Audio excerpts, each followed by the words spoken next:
Hey guys, Andrew here with John. In this video, we're going to show you how to conduct a hearing test. So first off, we have our tuning fork, and our first test is called the Rhines test.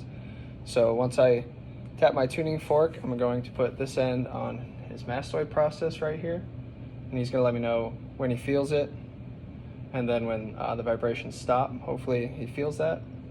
And then once he lets me know, I'm going to stick it on the outside of his ear to let me know if he can hear the air conduction rather than the bone conduction.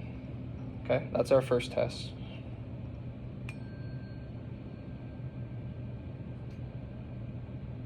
I can feel it, yeah.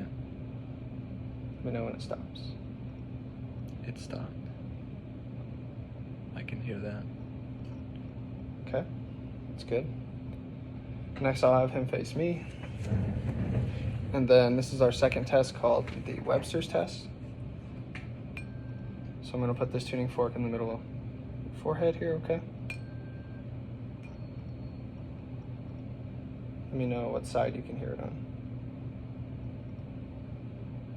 I can hear it on both sides. Okay, perfect. So it is a good thing that he can hear it on both sides. If he can only hear it on one side or the other, that could indicate hearing loss, which could be obviously a very serious problem for the individual. So that's how you conduct a hearing test.